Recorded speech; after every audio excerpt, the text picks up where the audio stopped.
dapat berkumpul di ruangan yang berbahagia ini. Salawat beriringkan salam tak lupa pula kita sanjungkan keharibaan Nabi besar kita Muhammad Sallallahu Alaihi Wasallam. Nah, karena dengan beliaulah kita bisa berkumpul dan bisa merasakan terangnya ilmu yang telah kita dapatkan selama ini. Nah, ya, tak lupa pula kita berikan penghormatan kepada Bapak Kepala Sekolah, Bapak Dahril, Mute, SPD, FPD. Terima kasih. Kemudian kepada seluruh guru dan staf karyawan SMA Negeri Umbul Subul Salam, dan juga seluruh peserta didik kami yang ikut tergabung di sini. Kami ucapkan terima kasih.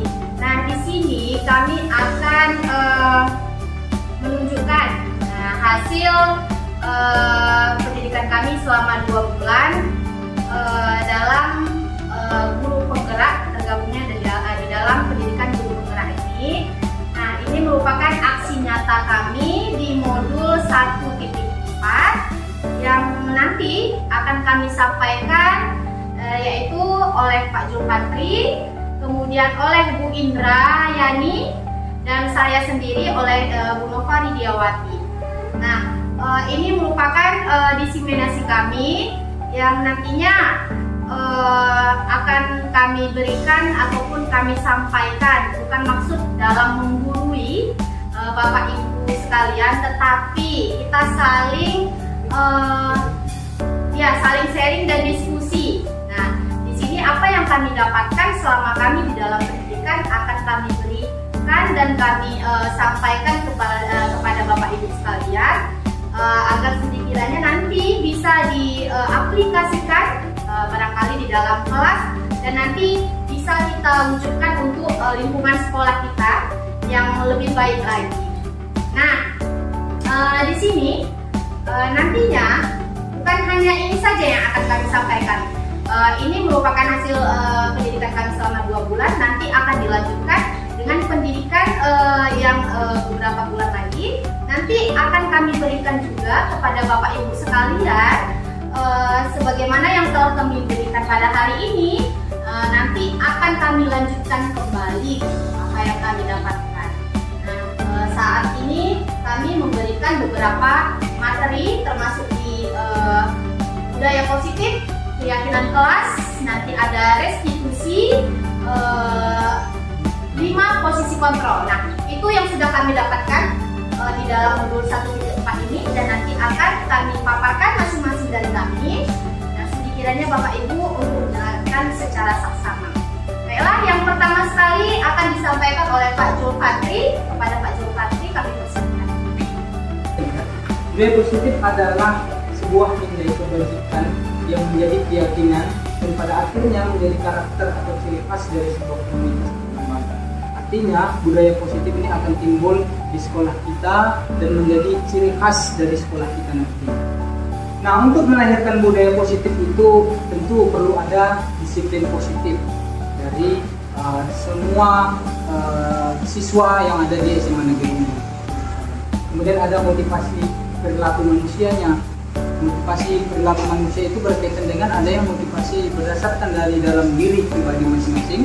Kemudian ada motivasi berdasarkan eksternal atau dari luar diri siswa itu sendiri. Kemudian ada kebutuhan dasar manusia. Berikutnya ada restitusi dan 5 posisi kontrol. Nah, satu-satu kita bahas. Untuk budaya positif, kita mulai dari lingkup terkecil yaitu di dalam kelas. Maka kita mulai dari keyakinan kelas. Nah, apa sih itu keyakinan kelas? Dan apa bedanya dengan peraturan kelas? Sekarang kita lihat. Nah, mengapa tidak peraturan saja? Mengapa harus keyakinan kelas? Sekarang kita lihat. Mengapa kita memiliki peraturan harus menggunakan helm bila mengendarai kendaraan roda 2? Kemudian mengapa kita memiliki peraturan 3M? Menggunakan masker, mencuci tangan, dan menjaga jarak 1,5 meter. Kemudian mengapa kita memiliki peraturan harus dapat tepat waktu pada saat mengikuti pembelajaran? Nah, untuk mendukung motivasi dari dalam diri siswa tersebut, kembali ke nilai-nilai atau keyakinan keyakinan lebih menggerakkan seseorang dibandingkan mengikuti serangkaian peraturan-peraturan yang ada. Artinya mulai dari keyakinan itu mulai dari dalam diri siswa itu sendiri. Nah, kita lihat budaya positif, lingkup terkecilnya mulai dari peraturan. Nah, peraturan ini nanti kita jadikan sebuah keyakinan kelas dengan kalimat-kalimat positif. Lalu keyakinan kelas tersebut nanti akan menjadi lingkungan positif dan akhirnya nanti menjadi budaya positif di sekolah kita. Kita lihat perbedaan peraturan dengan keyakinan kelas. Kita lihat pernyataan pertama. Selalu kembalikan buku ke tempatnya. Kemudian dilarang mengganggu orang lain. Nah, selalu kembalikan buku ke tempatnya itu sebuah peraturan di dalam kelas. Namun kalau kita jadikan sebuah keyakinan kelas, maka itu menjadi rasa tanggung jawab. Kalimat positif. Kemudian dilarang mengganggu orang lain. Itu keyakinan kelasnya adalah menghormati orang lain. Kemudian hadir di sekolah 15 menit sebelum pembelajaran dimulai. Itu keyakinan kelas atau kalimat kebajikannya menghormati orang lain dan berkomitmen. Nah, kemudian dilarang melakukan kekerasan. Nah, di situ dalam keyakinan kelas maka menjadi keselamatan dan menghormati orang lain. Kemudian dilarang menggunakan narkoba. Itu menjadi peraturan dan kalimat positifnya pasti berkaitan dengan kesehatan. Kemudian bergantian atau menunggu giliran. Nah, keyakinan kelasnya menghormati orang lain dan bersabar. Kemudian menggunakan masker kalau pembelajaran kita secara kalau masih dalam pandemi. Nah, kalau menggunakan masker maka keyakinan kelas kita kalimat kebajikannya kesehatan dan keselamatan. Kemudian jangan berlari di kelas atau koridor. Itu berkaitan dengan keselamatan dan keamanan. Nah, peraturan-peraturan itu muncul maka kita rubah jadi kalimat kebajikan, kalimat-kalimat positif, nilai-nilai positif menjadi sebuah keyakinan kelas. Dan keyakinan kelas ini nantinya yang akan diterapkan di dalam kelas. Nah, semua kita baik siswa maupun guru akan tetap melaksanakan keyakinan sesuatu yang sudah kita yakini di dalam kelas. Nah, bagaimana prosedurnya? Nah, untuk membuat keyakinan kelas, kita mulai dalam kelas, nanti kita libatkan siswa peserta didik kita mulai dari membuat suatu peraturan yang harus nanti kita sepakati di dalam kelas. Ini sebagai contoh saya lakukan bahwa ini yang sudah saya lakukan dalam kelas. Maka saya bagi kertas post-it atau apa namanya sticky note. Nah, sticky note kita bagi ke peserta didik atau anak-anak siswa. Nah, silakan nanti dia menuliskan peraturan-peraturan apa yang hendak kita sepakati dan kita jalankan di dalam kelas. Nah, ini dia dokumen yang saya laksanakan dalam kelas. Nah, itu aktivitas siswa menempel kertas sticky note itu. Nah, ini hasil dari keyakinan kelas yang kami sudah buat di dalam kelas kemarin di yang lalu, bahwa kami peroleh pertama yaitu religius, di mana siswa didik harus berdoa sebelum dan di akhir pembelajaran.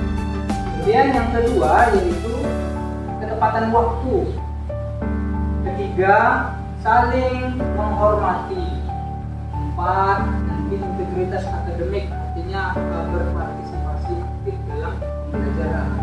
Kemudian yang kelima, bekerja sama atau berkolaborasi di dalam pembelajaran. Yang keenam, penggunaan teknologi.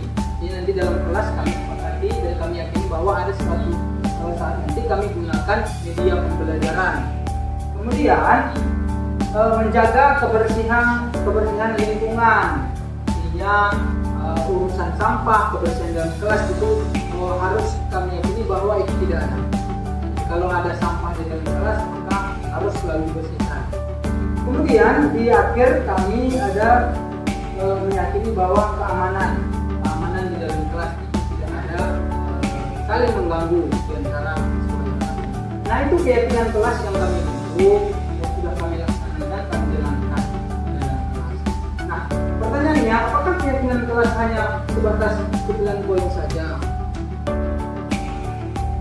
Gimana kira-kira Bapak Ibu?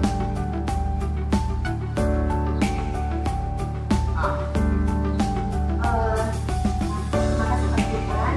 Nah, berarti di dalam keyakinan kelas ini itu hasil kesepakatan antara kita dan siswa yang kemudian kita tuangkan di dalam poin-poin gitu Pak. Benar. Nah, tadi kan kami sudah buat awalnya kami buat kesepakatan. Kesepakatan itu artinya aturan-aturan. Yang di awal saya tunjukkan hari ini. Tunjukkan saya bagi tugas positif kepada anak-anak. Silakan buat peraturan yang hendak kita sepakati dan kita jalankan di dalam kelas. Nah, sudah muncul. Jadi peraturan itu banyak. Jadi dalam satu kelas kami ada 30. Nah, ada 30 peraturan yang sudah dibuat anak-anak. Namun dari 30 itu kita susun sesuai dengan nilai-nilai kebajikan. Nah, nilai-nilai kebajikan itu menjadi poin-poin ini. Nah, menyangkut ya kayak saling menghargai. Nah, ada peraturan Pak harus kalau bertanya acungkan tangan dulu. Kemudian ada peraturan yang muncul dari anak-anak bahwa kalau kawan sedang menyampaikan pendapat, kami atau yang lain diam dan dengarkan dulu. Jadi kalau ingin menyanggah pertanyaan harus angkat tangan. Jadi itu kan peraturan-peraturan ada beberapa, jadi kami masukkan ke dalam saling menghargai nilai kebajikan. Nah, ini dia nilai-nilai keyakinan kelas yang sudah kami sepakati dan kami laksanakan. Nah, ini bagian terpenting dalam budaya positif. Dan ini tahap awal dalam membuat budaya positif di lingkungan sekolah kita. Mulai dari lingkup terkecil tadi yaitu kelas. Nanti baru kita ke lingkungan sekolah sampai nanti menjadi budaya di sekolah kita. Saya kira itu paparan saya mengenai keyakinan kelas. Nanti akan dilanjutkan untuk 5 posisi kontrol dulu dan nanti di akhir dilanjutkan sampai segitiga. Saya kira itu. Terima kasih dan kembalikan ke Terima kasih pada Pak Suparti telah menjelaskan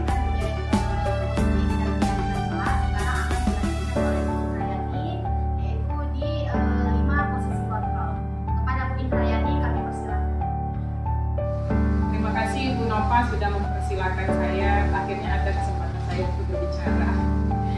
Tadi saya duduk aja nggak apa-apa ya Bapak Ibu? Nggak apa-apa Bu. Iya. Tadi sudah disampaikan oleh Pak Zulfantri mengenai budaya positif dan kesepakatan kelas yang sudah dilakukan oleh Pak Zulfantri. Ini budaya positif ini sedikit yang mengulangi Bapak Ibu. Budaya positif ini diawali dari lingkup terkecil dalam sekolah yaitu kelas. Itulah dibentuk kesepakatan kelas. Kemudian pada akhirnya akan terbentuk budaya positif di sekolah kita. Nah, kita lanjut ke posisi kontrol. Kenapa masuk ke posisi kontrol? Di saat budaya positif sudah berlaku di sekolah kita, sudah ada kebiasaan-kebiasaan positif, terkadang ada anak-anak yang melanggar atau melakukan perbuatan yang tidak sesuai dengan budaya positif yang sudah ada di sekolah. Nah, bagaimana kita guru untuk menyikapi sikap anak tersebut? Nah, inilah butuh posisi kontrol guru yang akan saya sampaikan berikut ini. Ada perbedaan antara hukuman dan konsekuensi yang akan kita berikan kepada siswa ketika murid itu melakukan perbuatan yang tidak sesuai dengan budaya positif yang sudah ada di sekolah kita. Mungkin bisa sedikit kita lihat ada perbedaan antara hukuman dan konsekuensi seperti yang Bapak Ibu lihat. Itu hukuman biasanya sesuatu yang menyakitkan terjadi. Nah, hukuman itu akan menyakiti siswa. Berbeda dengan konsekuensi yang sesuatu harus terjadi karena perbuatannya. Tapi kalau hukuman dia menyakiti si siswa itu, menyakiti murid kita. Kemudian hukuman membuat anak sakit fisik maupun hati untuk jangka waktu yang lama. Akibat hukuman yang kita berikan, murid itu akan merasa sakit hati dan itu akan berkepanjangan. dengan kata lain dendam kepada kita, kepada guru. Nah, berbeda dengan konsekuensi, itu membuat anak merasa tidak nyaman dalam jangka waktu yang pendek saja. Mereka akan menyadari, ya ini konsekuensi yang akan saya terima apabila saya tidak mengikuti kebudayaan disiplin positif sekolah. Jadi jangka pendek. Kalau hukuman berjangka panjang, kalau konsekuensi berjangka pendek, dan itu akan mereka lupakan. Kemudian hukuman itu anak akan membenci kedisiplinan. Malah mereka akan, untuk apa berbuat disiplin? Mereka akan benci peraturan-peraturan ataupun keyakinan sekolah ataupun budaya positif sekolah kita. Berbeda dengan konsekuensi, mereka akan menghargai disiplin. Mereka akan, oh iya, ternyata begini. Maka mereka akan berbuat sesuai dengan disiplin positif sekolah kita. Kemudian Bapak Ibu, hukuman itu sifatnya paksaan. Mereka akan terpaksa melakukannya. Kemudian kalau konsekuensi itu stimulus dan tanggapan, efek dari perbuatannya. Kalau hukuman itu paksaan, mereka akan terpaksa melakukannya. Kalau konsekuensi, mereka akan menyadari dan mereka akan melakukan itu dengan hati mereka. Jadi begitu ya Bapak Ibu. Kemudian hukuman itu mendorong anak menyakiti diri sendiri. Kalau konsekuensi mendorong anak agar mudah menyesuaikan diri. Nah, maksudnya di sini mendorong anak menyakiti sendiri, mereka akan membuat diri mereka ini, aduh, kok gini sih, gitu. Tapi kalau konsekuensi, mereka akan menyadari, mereka akan menyesuaikan diri untuk tidak melakukan perbuatan yang melanggar disiplin positif. Kemudian hukuman itu konsep diri yang buruk, kalau konsekuensi konsep diri yang baik. Hukuman akan mengecap dirinya buruk, apalagi kita tingkat SMA Bapak Ibu. Ketika dihukum mereka akan malu, jadi ada melabeli diri menjadi orang yang buruk, orang yang jelek, sampah masyarakat dengan kata lain. Tapi kalau konsekuensi tidak, ya ini imbalan ataupun perbuatan yang harus dilakukan karena aku tidak melakukan disiplin positif. Jadi begitu. Kemudian hukuman itu anak belajar untuk menyembunyikan kesalahan. Kalau konsekuensi anak belajar untuk mematuhi peraturan.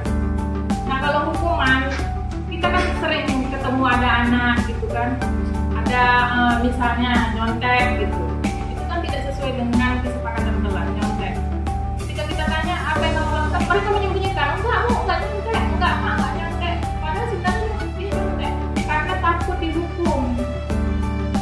Kalau konsekuensi mereka akan mematuhi peraturan. Kemudian hukuman marah, rasa bersalah, dipermalukan, merasa tak dihargai. Kalau konsekuensi kehilangan hak, dibuat tidak nyaman, diasingkan untuk sementara.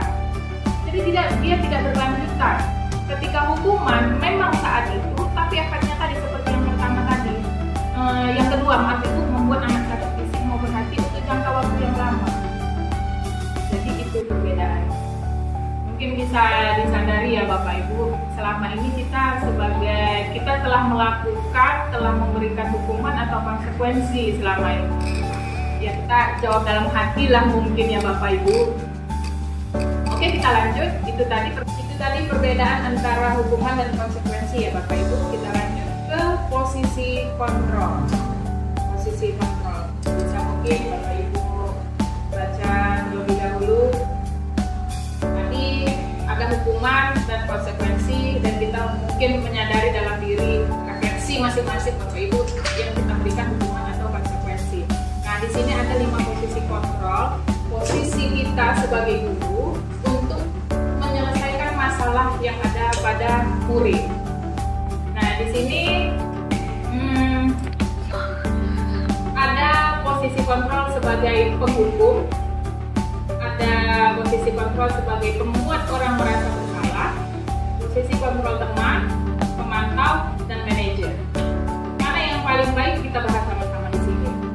Bapak dan Ibu, jadi Ibu aja nanti bapaknya sunggingnya Pak ya. Walaupun sedikit dominan perempuan kita ya, siap Bu ya. Iya. Nah ini kita contoh deskripsi dari penghukum. Ketika guru berbuat menghardik, menunjuk-nunjuk, menyakiti, menyindir. Ini yang akan dilakukan oleh guru yang berposisi sebagai pengguru. Guru akan berkata, kalau kamu tidak melakukannya, awas ya, rasakan. Jadi ada ancaman di situ, ya Bapak Ibu. Kemudian hasil pada siswa itu, siswa akan memberontak, menyalahkan orang lain, kemudian berbohong. Karena apa? Mereka akan menghindari hukuman itu. Kemudian kaitan dengan dunia berkualitas, murid meletakkan guru di luar dunia berkualitas. Murid berkata, biarkan saja, nanti juga marah-marah lagi. Jadi mereka sepele sama kita Bapak Ibu. Biarkan aja, nanti hilang itu marahnya, besok marah lagi. Iya. Kemudian dampak pada murid akan melakukan kesalahan lagi.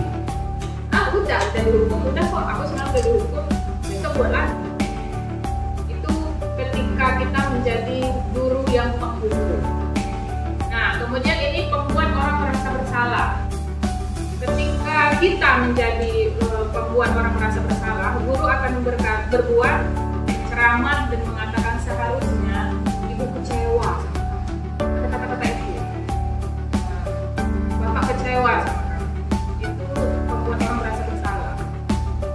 Ketika kita mengucapkan itu, kadang-kadang anak-anak iya ya, aku sudah mengecewakan bapak, aku sudah mengecewakan ibu. Kemudian hasilnya, sebelumnya maaf, guru akan berkata, kamu seharusnya, kamu sudah tahu. Ibu lelah sekali mengatakannya, ibu stres. Maksudnya itu kan efek dari perbuatannya itu. Kan ibu udah kasih tahu, udah berapa kali ibu kasih tahu. Ibu pening lah nengok kamu ini. Itu membuat orang merasa kecewa. Jadi orang merasa, aduh, aku sudah membuat bapak ibu ini pening gara-gara aku. Kemudian hasilnya menyembunyikan, menyangkal, berbohong. Ini hasil dari perbuatan kita itu, siswa akan begini, menyembunyikan, menyangkal, dan berbohong.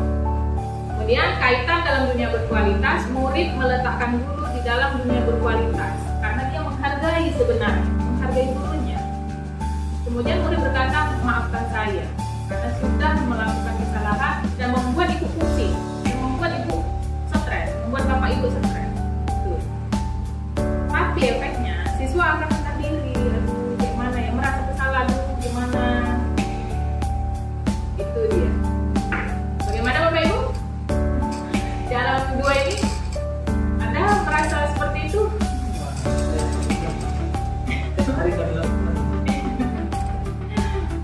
Oke, kita lanjut dulu ya Bapak Ibu ya. Ada 5, ini tadi sudah 2. Nah sekarang ada teman, posisi sebagai teman. Guru akan membuat alasan-alasan untuk muridnya. Karena dia teman, kita buat alasan untuk murid tadi. Karena kita teman, dan kita gitu sering. Kita buat alasan untuk dia. Nah, guru berkata, ayolah, lakukan demi ibu. Masa kamu tidak mau ingat? Masa kamu tidak mau ingat? Ingat tidak, ibu pernah bantu. Gitu. Karena kan ada hubungan relasinya sudah berteman gitu. Jadi kalau pun Anda membantu, dia mengingatkan si murid tadi, saya pernah bantu kamu loh gitu. Sering gitu. Ya gitu ya Bu ya. Mungkin Ibu Nova sering begitu ya Bu? Enggak, cuman kalau ke siswa bisa dianggap teman. Oh, siswa dianggap teman. Supaya jangan terlalu kaku siswanya. Iya, kalau tujuan itu mungkin bagus ya Bu. Mungkin ternyata di dalam posisi kontrol kayaknya kurang baik. Kurang baik, kita lihat nanti. Oke. Iya.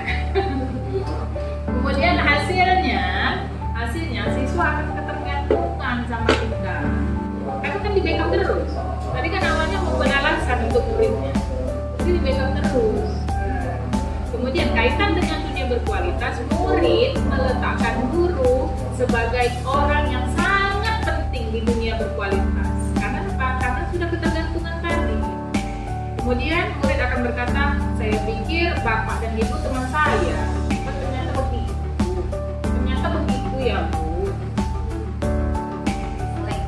Iya, ada rasa bagaimana gitu ketika kita kasih konsekuensi gitu. Ada rasa gitunya gitu. Kalau bahasa kita lah, Nah, dampak pada murid akan lemah, tidak mandiri dan tergantung sama gurunya. Itu bisa dipahami ya Bapak Ibu. Iya, kita lanjut ke pemantau. Guru yang pemantau itu akan berbuat menghitung dan mengukur. Hitung, ukur. Yang biasanya ini dia sedikit-sedikit ngomong ini, tapi catatannya jalan, rupanya jalan. Kemudian guru akan berkata apa peraturan. Jika ada siswa melakukan pelanggaran tidak sesuai dengan disiplin positif, mereka akan berkata apa peraturan. Gitu. Nah hasilnya siswa akan menyesuaikan diri apabila diawasi. Kalau ada guru pemantau tadi, dia akan baik. Kalau nggak ada, ya udah buat lagi itu dia. Kemudian kaitan dengan dunia berkualitas, murid meletakkan guru, peraturan dan hukum di dunia berkualitas. Tapi ketika dipantau, gitu. Kemudian murid akan berkata berapa banyak bintang yang harus saya peroleh, berapa halaman yang harus saya tulis. Maksudnya apa yang harus saya berikan? Apa bintang itu kan sesuatu yang baik gitu. Berapa yang harus saya berikan gitu. Jadi dia mereka mengukur, siswa pun mengukur, murid pun mengukur. Ketika kita mengukur, menghitung perbuatannya, maka siswa juga menghitung berapa yang mau saya kasih. Kemudian dampak pada murid, menitik beratkan pada sanksi atau hadiah untuk dirinya. Dia akan menimbang-nimbang.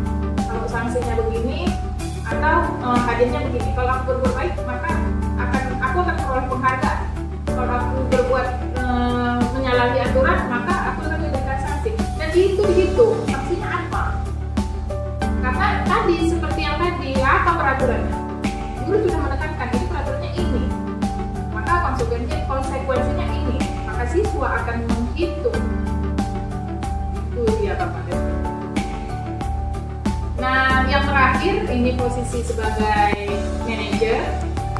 Ketika guru menjadi manajer, guru akan berbuat mengajukan pertanyaan-pertanyaan. Pertanyaan di sini maksudnya pertanyaan atas perbuatan yang melanggar budaya positif. Kemudian guru berkata, apa yang kita yakini? Dia mengembalikan kepada siswa. Apa yang bisa kamu kerjakan untuk memperbaiki masalah ini? Jadi pada posisi ini guru menyerahkan kepada murid lagi. Bagaimana? Kalian sudah tahu disiplin positif sekolah kita ini bagaimana. Jadi apa yang akan kita lakukan untuk menyelesaikan masalah ini? Jadi guru yang manajer akan menyerahkan kepada siswa, kepada murid lagi. Hasilnya guru akan menguatkan pribadi murid untuk menyakini, untuk menyadari atas perbuatannya. Kemudian kaitan dengan dunia berkualitas, murid meletakkan dirinya sebagai individu yang positif dalam dunia berkualitas. Jadi nggak ada dan seperti penghukum tadi nggak ada dendam. Kemudian murid berkata, bagaimana caranya saya bisa memperbaiki keadaan? Itu akan ditanyakannya pada dirinya. Iya, akan memunculkan itu. Dan hasilnya dampak pada murid itu, murid akan mengevaluasi diri bagaimana cara memperbaiki diri. Jadi dia menyadari. Jadi di situ pada posisi manajer ini udah nggak ada intervensi sama sekali. Guru akan mengembalikan kepada murid. Itu demokrasi. Iya, demokrasi. Walaupun demokrasi pemerintahan kita begini, tapi jangan dipandangin ya, Bapak Ibu. Kita posisi kontrol ini, bukan demokrasi politik. Nah, dari yang kita pahami bersama tadi, seperti pemaparan tadi, kira-kira selama ini Bapak dan Ibu berposisi sebagai apa? Random. Terkadang masuk ke teman, terkadang masuk di manajer, terkadang masuk di pembuat orang merasa bersalah, gitu ya Bu. Iya, karena terkadang kan kita guru ini Bu, sering kita bilang kok kayak gitu. Nah ingat, ya seperti yang dikatakan di situ ya Bu ya. Persis ya Bu ya, persis sama ya Bu Ya, lebih kurang seperti itu Bu. Kalau Bapak gimana Pak? Artinya begini, boleh tidak posisi kontrol ini tidak hanya fokus satu, di-combine. Komen berarti Artinya Kolaborasi. ada bisa jadi pembuat rasa bersalah sekaligus sebagai manajer gitu, atau dia sebagai teman, sebagai manajer atau pemantau dan teman gitu.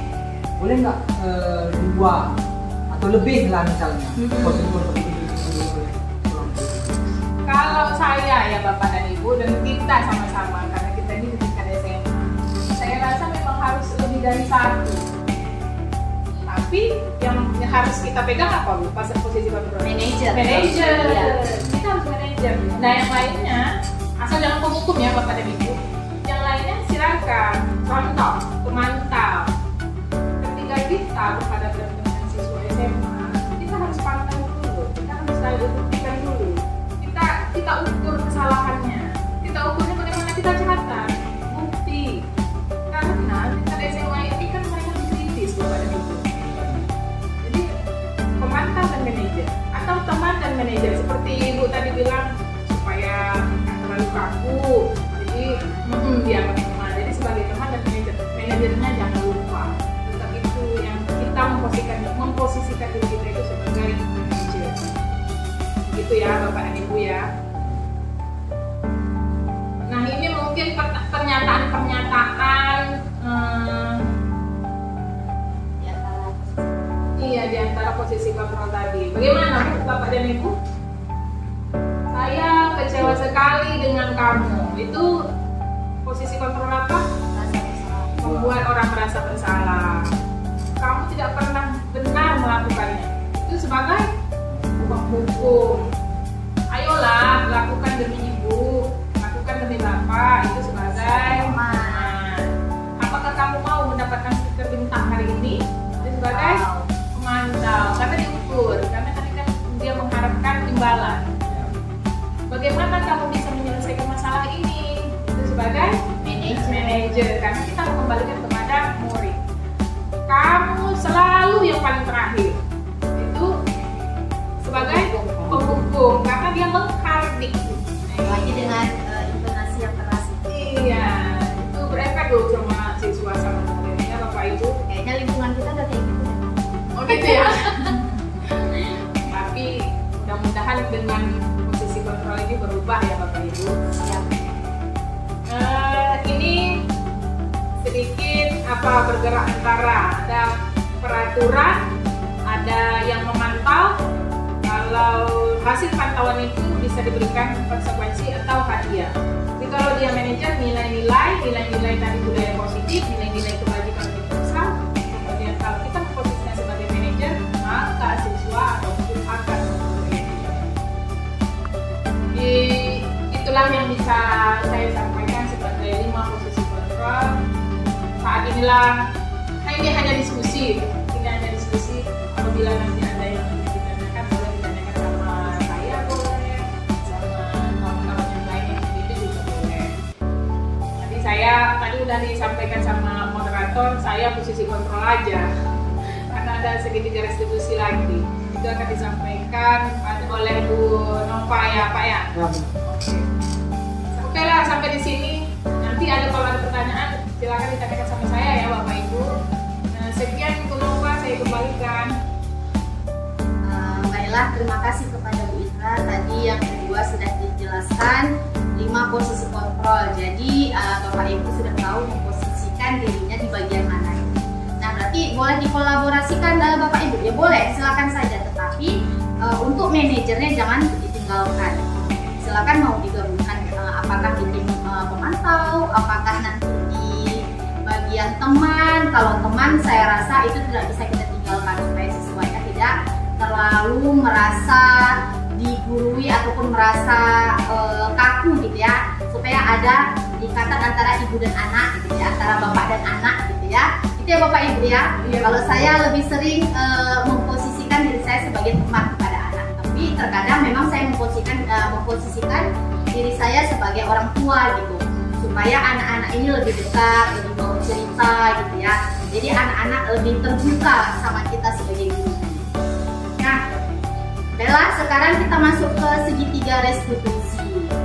Ya. Nah, apa itu restitusi? Restitusi adalah proses menciptakan kondisi bagi murid untuk memperbaiki kesalahan mereka sehingga mereka bisa kembali pada kelompok mereka dengan karakter yang lebih kuat. Nah, restitusi juga merupakan proses kolaboratif yang mengajarkan murid untuk mencari solusi dari masalah mereka dan membantu murid berpikir tentang orang seperti apa yang mereka ingin menjadi dan bagaimana mereka harus memperlakukan orang lain. Nah, ini merupakan ciri-cirinya, yaitu bukan untuk menebus kesalahan, namun untuk belajar dari kesalahan, gitu ya. Jadi kita tidak bisa menjudge langsung menyalahkan siswa, tidak, tetapi terlebih dahulu kita sampaikan bahwasanya tujuan kita adalah ingin memberikan solusi terhadap masalah apa yang mereka hadapi, gitu ya. Nah, kemudian memperbaiki hubungan. Kalau misalkan mungkin di antara siswa dan guru, di sini memperbaiki hubungan bisa jadi antara teman dengan teman, gitu ya. Nah, lebih seringnya biasa terjadi antara siswa dan guru secara tidak langsung. Kenapa? Contoh, misalkan saat ujian nih. Saat ujian itu anak-anak mungkin tidak belajar, ya. Jadi anak-anak ini secara tidak langsung pasti mencontek dengan temannya. Nah, itu pasti ada timbul antara hubungan siswa dan guru. Ada yang merasa tidak dihargai. Kenapa? Nanti mungkin mereka mencontek atau membuat kopean, gitu ya. Nah, kenapa? Karena ya tadi, karena tidak belajar mungkin di malam hari ataupun tidak ada fokus mereka ke dalam pembelajaran tersebut. Nah, mungkin di dalam pertemanan mereka ada slack. Nah, biasa kalau di antara pertemanan ini lebih sering terjadi. Kenapa? Ya tanpa sengaja nanti secara nggak langsung terjadi bullying, ya. Nanti mungkin mungkin jilbabnya, kalau yang cewek biasa ya bawa cermin, gitu ya. Bawa cermin nanti tersenggol, tiba pecah, itu padahal tidak diperbolehkan ya Bapak Ibu ya, bawa cermin ke sekolah ya. Tetapi anak-anak ini ya mungkin dengan alasan jilbabnya nanti, bedaknya nanti, gitu ya. Jadi tidak bisa kita pantau satu persatu. Nah, kemudian ada tawaran di sini. Ada tawaran, tapi bukan paksaan seperti yang sudah disampaikan oleh posisi kontrol tadi ya, antara hukuman dan konsekuensi. Jadi dikatakan di sini paksaan berarti itu hukuman, gitu ya, bukan konsekuensi. Tetapi kalau tawaran di sini kita memberikan pilihan kepada siswa tersebut, ataupun dia akan mengoreksi dirinya sendiri. Apa yang sudah saya lakukan, apa yang nanti akan saya berikan, ataupun nanti apa yang harus saya perbaiki dari diri saya, gitu ya. Bukan dipaksa, tetapi mereka lah yang akan menjawab dari diri mereka sendiri. Nah, kemudian di restitusi ini menuntun untuk melihat ke dalam dirinya, gitu ya, bukan melihat ke diri orang lain. Mungkin kalau yang lain antara guru itu mengkoreksi siswanya, tidak, tetapi kita sebagai guru ini memberikan bisa dikatakan solusi kepada siswanya sebagai coach. Jadi mereka akan tahu, oh ternyata saya seperti ini ya, oh Pak saya ternyata seperti ini, berarti saya harus seperti ini. Mereka tahu kesalahannya di mana dan bagaimana memperbaiki dirinya, gitu ya. Nah, kemudian mencari kebutuhan dasar yang mendasari tindakan. Apa yang mereka lakukan nanti selanjutnya, ya. Nah, kemudian restitusi diri adalah cara yang paling baik. Berarti dia melihat ke dalam dirinya dulu, kemudian dia cari tahu kesalahan apa yang sudah saya lakukan. Kenapa? Kita bisa kembali ke keyakinan kelas yang sudah kita buat, gitu ya. Keyakinan kelas tadi disepakati oleh siapa? Oleh guru dan siswa, gitu ya. Jadi apa yang mereka sudah lakukan, apa yang mereka sepakati. Jadi jikalau ada di antara keyakinan kelas tersebut yang tidak tersampaikan ataupun tidak dilakukan, ataupun mereka tidak sesuai gitu, dari apa yang sudah disepakati, nah dari situlah mereka mengkoreksi dirinya, gitu ya. Kemudian fokus pada karakter, bukan dari tindakan. Kemudian restitusi fokus pada solusi. Nah, solusi di seperti apa kira-kira?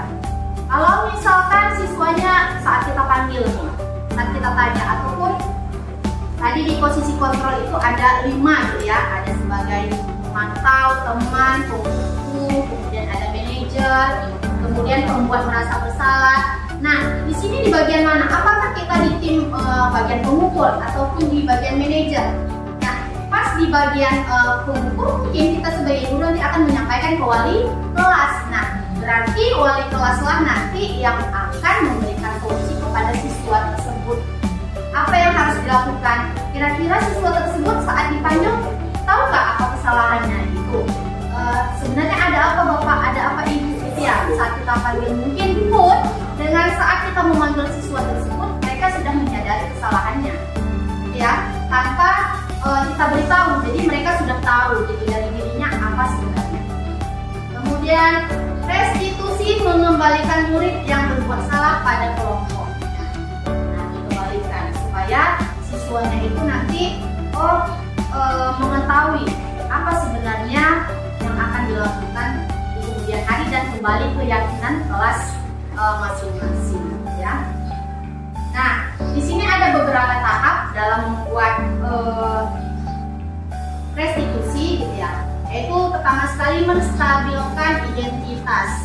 Menstabilkan identitas ini yang seperti apa gitu ya. Nah, untuk membuat anak yang merasa gagal karena berbuat salah menjadi positif terhadap dirinya, bukan merasa dijatuhkan ataupun bukan merasa dipermalukan, dikucilkan gitu ya. Nah, misalkan guru berkata berbuat salah itu hal yang manusiawi nak.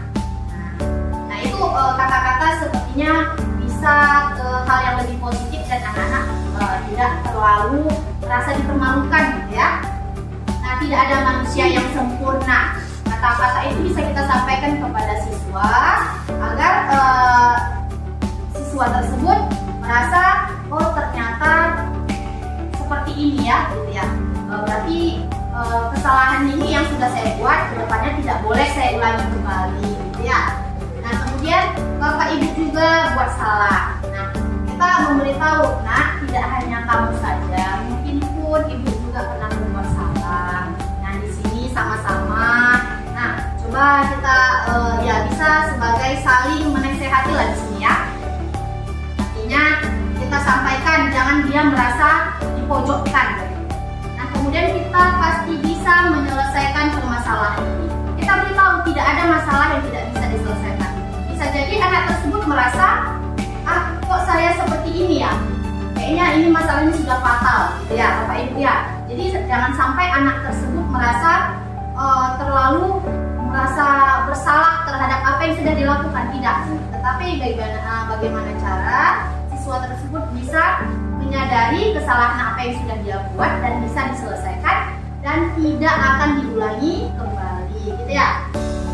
Nah, kemudian Bapak Ibu tidak tertarik untuk mencari tahu siapa yang benar, siapa yang salah. Nah, dalam diskusi bisa kita sampaikan bahwasanya, Nak,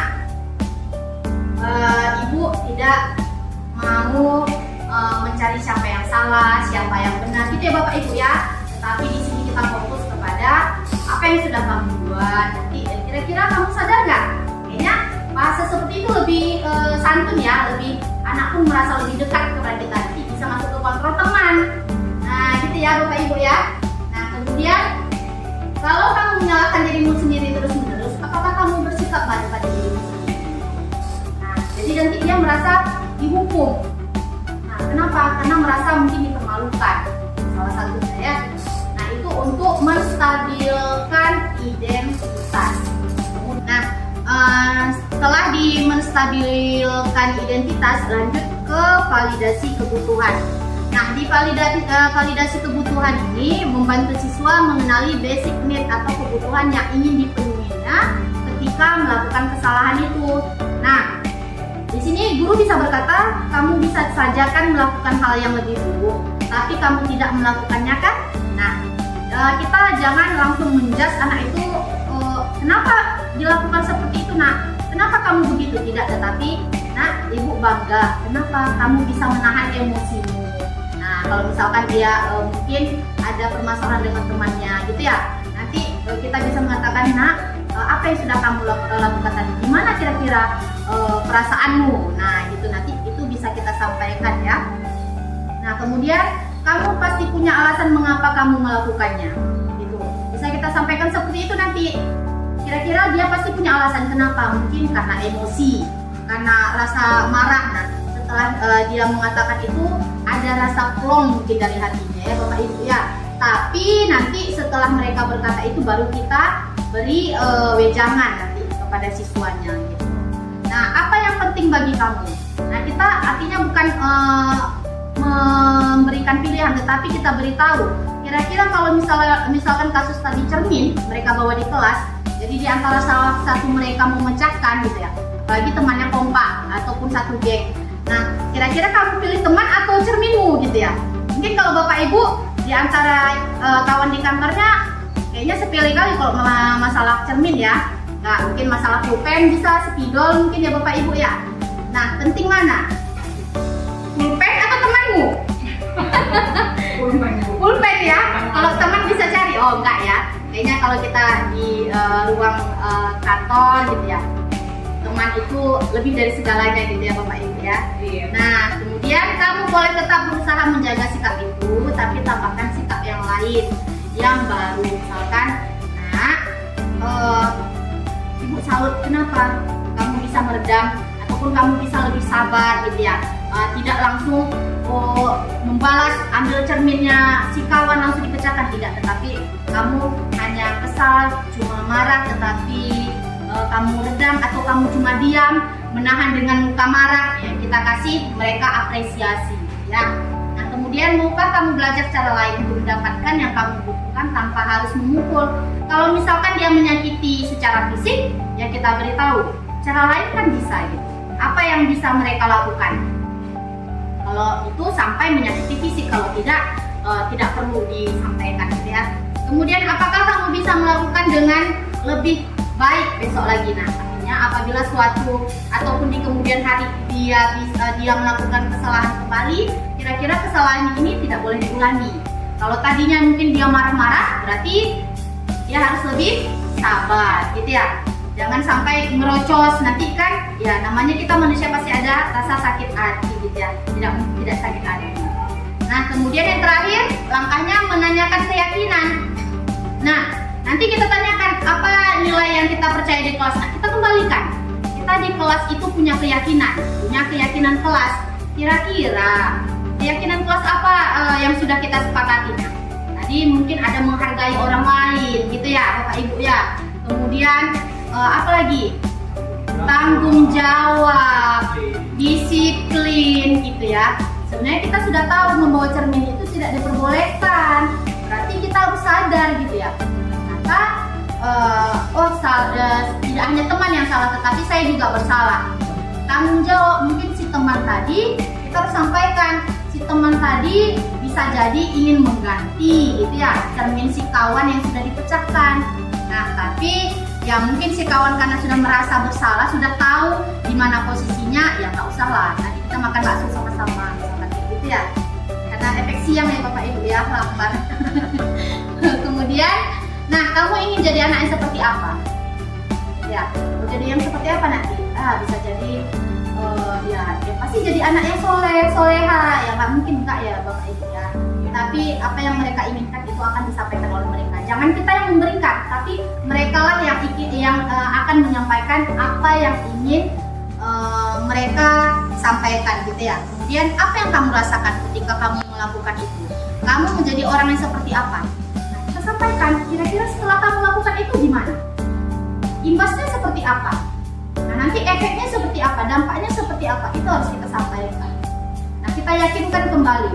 Jikalau kamu lakukan seperti A, kamu memarahi si A, kemudian sudah kamu ucapkan berbagai macam hal perkataan yang memang kayaknya tidak perlu disampaikan, ya mungkin itu efek dari emosi ya Bapak Ibu ya, ya kita yakinkan kembali. Ternyata jikalau nanti terjadi kembali pada hal yang serupa, berarti tidak boleh diulangi gitu.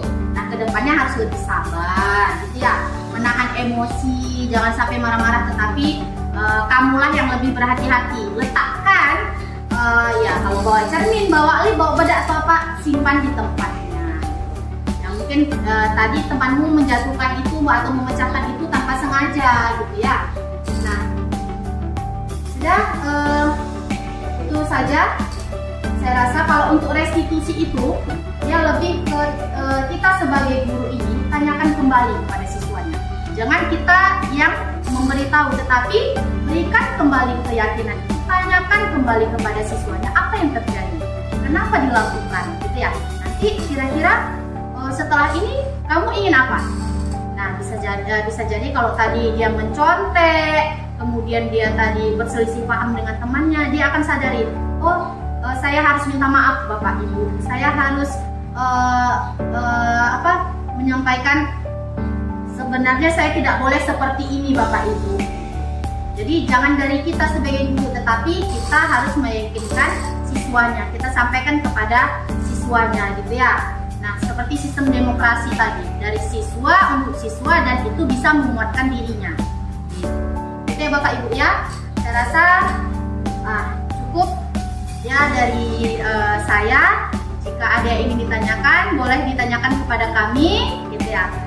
Sebagai CGP yang sudah melakukan pendidikan selama 2 bulan ini. Jika ada yang ingin ditanyakan, ada yang kurang jelas, boleh ditanyakan Bapak Ibu. Saya rasa dari materi saya restitusi cukup sekian. Sudah itu saja. Kalau ada yang mau ditanya, silakan ditanyakan ya Bapak Ibu. Assalamualaikum warahmatullahi wabarakatuh.